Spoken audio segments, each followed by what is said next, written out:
place to shop. Huge selection. Beautiful jewelry. Has to be the Castle. The Castle. Kay's 1-carat lab-grown diamond engagement rings are $34.99. The Castle, same quality 1-carat lab-grown diamond engagement rings are $19.95. Save $1,500. Shop the Castle. We want to thank those who have and continue to help with relief efforts. Together, we will build back better. Coming up on Mountain News at 5:30, gun violence survivors and safety supporters are urging the state legislature to pass the CAR Act. We'll tell you what that includes.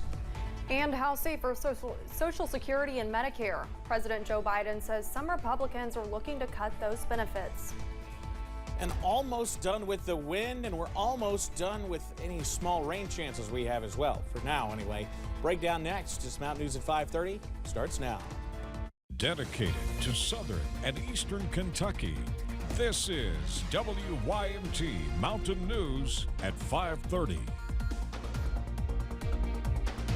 Good evening, I'm Steve Hensley. And I'm Olivia Calfee. Gun violence survivors and safety supporters gathered at the state capitol today. They're talking about the Crisis Aversion and Rights Retention Act, also known as CAR. Julia Sandor spoke to those affected by gun violence who share their support for the bill. Mass shootings have hurt all different parts of the country, Kentucky included. Through these tragic events, gun violence prevention advocates are coming together to share their experiences. Yeah, it's been just over 10 years now that my 7-year-old son Daniel was shot to death at Sandy Hook. Mark Barden says after the shooting in Connecticut took his son's life, he's made it his mission to prevent other parents from feeling this pain. And I will forever be changed. He is a part of just one of the organizations at the Capitol today, advocating for the CAR bill.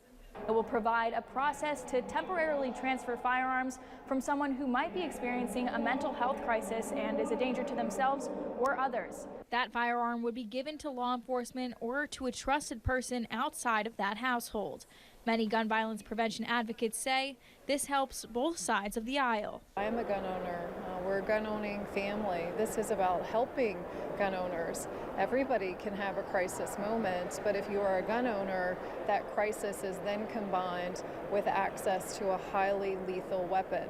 She says they're on the side of taking care of gun owners and preventing moments of suicide and mass violence.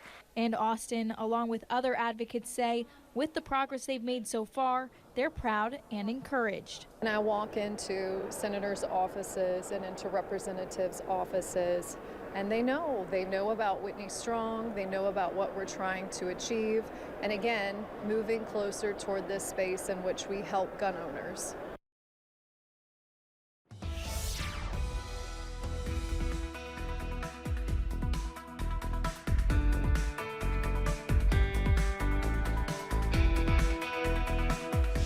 It has been a breezy day region-wide out there. We continue to see the trees moving as our camera feed freezes there from the WYMT studios. 70 warm degrees outside. Here's a look from the Mountain Parkway at Slade. Sun is still out. Temperatures are still warm, and it remains breezy. Gusting to 32 in Hazard, 30 in Somerset, Middlesboro, 38 in Wise, or 38 in Jonesville, 40 in Wise. So it is still very breezy outside, at least in some spots. That's down from where it was earlier. We peaked at 49 for a gust in London, 58 in Somerset, 43 Hazard, 45 in Jackson. It gusted earlier today in Lexington to 64 miles per hour. That's also bringing in some cooler air. Most of us remain in the upper 60s to low 70s. Further back to the north and west, Louisville sits at 51. The sunshine didn't help matters today. That really helped to bring some of that wind to the ground and really brought in the cold or the windy conditions. Upper 50s this evening will fall back into the 40s as we head through the nighttime hours. Details on just how cool we get in a few minutes. Olivia? Thank you, Evan. President Biden traveled to Tampa, Florida, where he warned again about what he says are Republican plans to cut Social Security and Medicare. In his State of the Union address on Tuesday, the president stirred up Republicans by saying some GOP lawmakers are proposing cuts to the programs millions of Americans rely on for health care and retirement income. CBS's Nicole D'Antonio has the latest from Capitol Hill.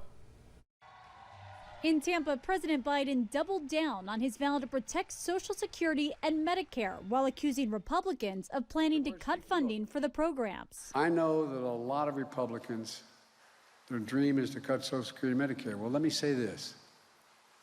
If that's your dream, I'm your nightmare. The president's visit to Florida with its large population of retirees comes as he gets closer to launching an expected re-election campaign. The number of seniors living in poverty has plummeted since Social Security was created. And now these guys want to cut it. President Biden kicked off the war of words over the costly entitlement programs during Tuesday's State of the Union address here on Capitol Hill. Some Republicans want Medicare and Social Security to sunset. I'm not saying it's a majority. Well, I'm glad to see, and I tell you, I enjoy conversion, as we all apparently agree. Social Security and Medicare is off the books now, right? They're not to be stopped. Republicans say Mr. Biden is mischaracterizing their proposals and intentions. We aren't planning to cut Social Security, and because I called him a liar on the House floor, we settled that issue right there at the State of the Union. GOP Senator Rick Scott of Florida put forward the so-called sunset idea for all federal legislation to expire every 5 years if it's not reapproved. Maybe he's changed his mind. Maybe he's seen the Lord. Scott accuses President Biden of lying about his plan. On Thursday, he invited the president to debate him on the issue. Nicole D'Antonio, CBS News, Capitol Hill. Congress will put the acting chief of the Federal Aviation Administration on the hot seat next week. Acting FAA Administrator Billy Nolen is slated to testify before the Senate Commerce Committee on February 15th. Senators want the agency to address the computer outage that impacted flights nationwide last month. There were also 2 near collisions of planes on runways, one in Texas, the other in New York. Congress is considering reforms to the agency. A Southwest Airlines executive apologized again for the company's failure during the holiday season.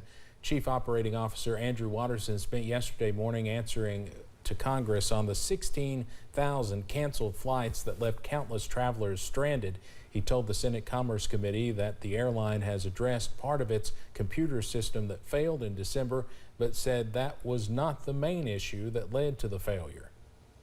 Yes, Senator. Tomorrow, the reflex will go in and it'll be live in our production system. It's already had 2 rounds in our test system. So that the same event, if it happened in a week, we would have a different outcome.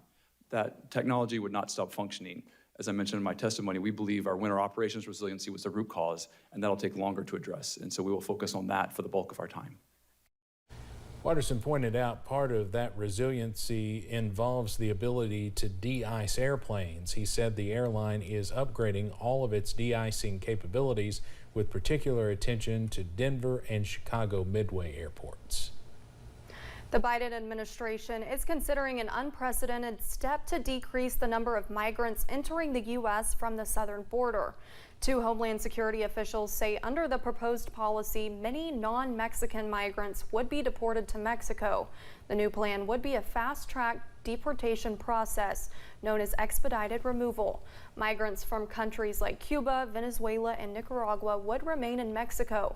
The U.S. isn't able to deport those migrants back to their home countries because of strained diplomatic relations. Both the U.S. and the U.K. have sanctioned 7 people in its latest attempt to crack down on cyber criminal groups.